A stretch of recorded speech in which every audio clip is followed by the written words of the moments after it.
like to start by congratulating Coach Hazel and his team. Tremendous effort by them.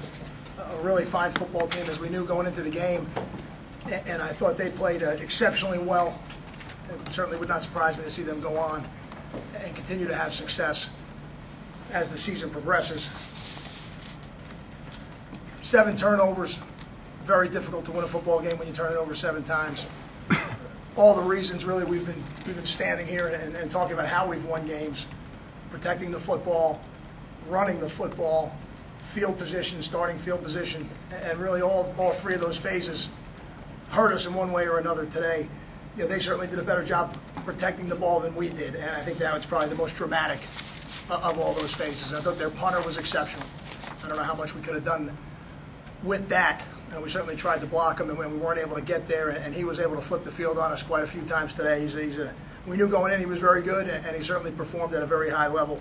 So the punt exchanges didn't certainly benefited them more than they benefited us today, and they did a good job running the football, which again we knew they had 2 good runners and an experienced offensive line, and they executed very well.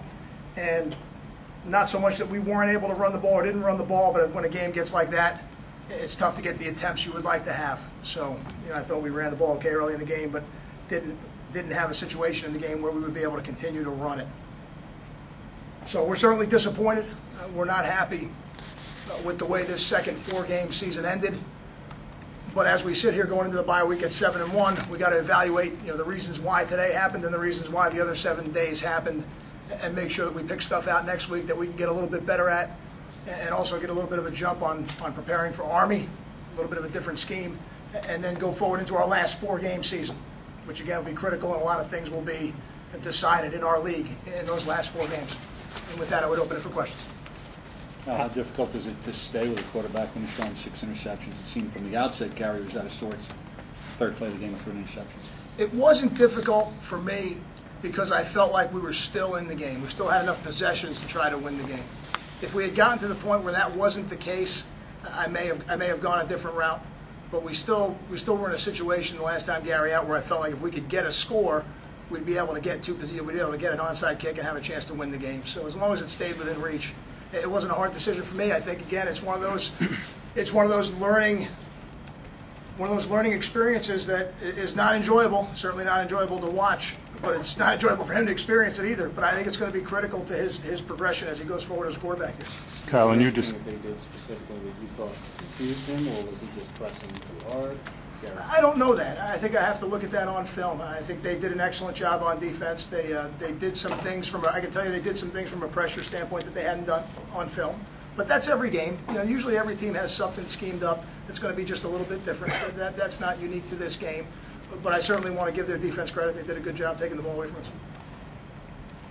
It's rare that you see a defensive end make 1 interception, let alone 2. I mean, it seemed, was he just playing that play differently, or did you not get a cut block? No, I thought it was an excellent reaction. And really, one of those plays, I don't know if you'll see it again in a long time. You don't see it very often.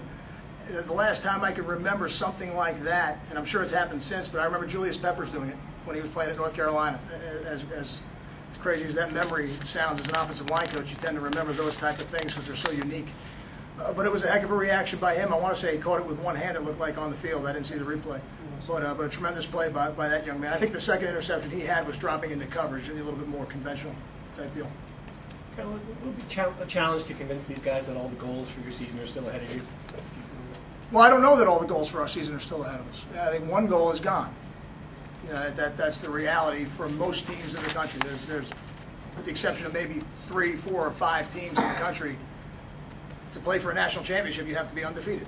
That's just the reality of the system we're in right now, and until it goes to a 4-team playoff, I don't know that that's going to change. But there is a goal for us that's in front of us that's never been done here at Rutgers, the Big East Championship. And we have an opportunity, sitting in conference play at 4-0, to do that over the last 3 games of our season. That'll be conference games. So I think we'll be very motivated. There's no doubt about that. But you know, but I'm always upfront and honest with the team. It is the reality of college football, the way the system is. Kyle, did you have any discussions with Gary about what he was seeing, or did you talk to Coach Brock at all yet about what Gary was seeing on some of those plays? Coach Spence and Coach Brock had the discussions during the game. You know, my message to Gary was very simple. I said, hey, take what the defense is giving you. Don't feel like you got to get it all back in one play. And some of them, you know, like some of the interceptions, and again, certainly Gary's going to look at the film and he's going to have plays that he would like to have back. But the one-handed one by the defensive end, that's a spectacular play by that young man. One of them was tipped. You know, so it's not all of those interceptions being him not reading something the right way or the way he wants to. But there's certainly going to be plays in there that he'd like to have back. Those will be things we'll look at on film, and then we'll go forward and make the corrections. Coach, did it look like there was an unusually high amount of missed tackles on the defense tonight? I don't know that yet. There may have been. And I thought their players did an excellent job blocking. I think they've got good running backs. So usually the combination of those two could lead to some arm tackles. That may be the case, but I won't really know that until we count them up on film. Kyle, what happened in stopping the run today? Gave up 224 yards.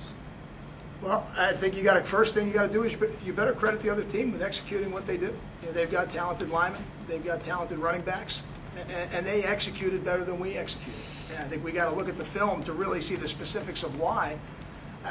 Because during the game, Coach Smith is making play calls, we're making adjustments, but until we see the film, it's tough to say for sure exactly what it is that was the one issue, or if there was one issue. Well, we've asked you about the first half offensive struggles. You haven't agreed with us, but today, until the last 4 seconds, you had the late drive because of Jameson's long run. It was 3 points and very little offense again. You still don't accept that as a premise, that this team has struggled in the first half, has gotten off to slow starts? I think those are two different things. I think if you say, did we struggle in the first half, we certainly struggled in the first half today. There's no doubt. And I think there are reasons for that. Maybe I don't hear the question the right way, because when somebody says to me that you're off to a slow start, I take that as the team's not emotionally ready to play. And that is not what I see when I put the film on. I see a team that is flying around, playing with emotion. You know, I would like us to execute better. Yeah, and we certainly didn't do that today. And that's the game we'll focus on. You know, and there's reasons, but the reasons are lack of execution. You know, we have a 9-play drive that ends ultimately in a field goal, but the reason we don't have an opportunity for a touchdown is because we get sacked on second down, pushes back. Then the third drive, we have a 2nd and 5, we have a false start. Now it's 2nd and 10, we end up punting. So those are things that have happened to us, or happened to us today. Unfortunately, and then the third drive was the interception by the defensive end. Those are things that happened to us today. Those are the reasons, but that's lack of execution on our part. And we got to look at the film and say, all right, what can we do better from a technique standpoint, from a coaching standpoint, to make sure that we do it better? Kyle, how big of a play in the momentum aspect was the Karan Pratt fumble? I think it's a big play.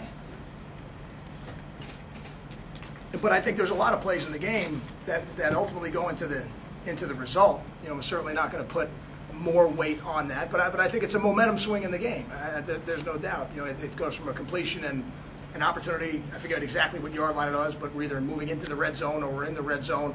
You know, to being a turnover. And I think at that point it's a 2-score game, so you feel pretty good about your chances. But that's one of many things that happened throughout the game. There's certainly a lot of things that happened before that put us in that situation where we're down 2 touchdowns. So I don't put more weight on it, but it is a momentum swing, sure. Kyle, does the bye week come at a good time now?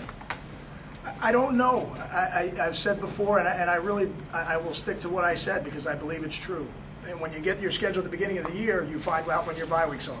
And then it's our job as coaches to make sure that we utilize them to the best of our ability to make sure that at the end of the bye week, we're a little bit better, which certainly we got to be a little bit better, and the team is rested and ready for the next part of the season, which for us is going to be critical because we're going to come off the bye week and play a very unique scheme on offense and defense versus Army, and then we've got 3 games left after that are essentially going to decide the Big East Championship. So this is going to be a critical week for us going forward. Got time for 2 more? Coach, correct me if I'm wrong, but typically the team would stay for the alma mater with the band after losses. Is that a change this season? That's actually not true. Not true. No, since I've been here, we've done that after wins, but we've never done it after losses. This is the first time in your head coaching career you've had to address the team after a loss. What was your message, and how are you going to process the next 24 hours? My message was very simple. They can expect me to be the same exact person I've been the entire season. Because as I've said after wins, it's also true after losses. The next game brings different schemes, different matchups, different personnel. So to think that the issues we had today will continue to be the issues next week, or the reason we may have had success a couple weeks ago would be the reason we would have success today, is the wrong way to think about it. That next game is coming, and it is a completely different animal than what we dealt with today. So we got to make the corrections so that if we do see these issues in the future, we handle them better. But after we make the corrections, we have to move on. And just like you have to move on after a win.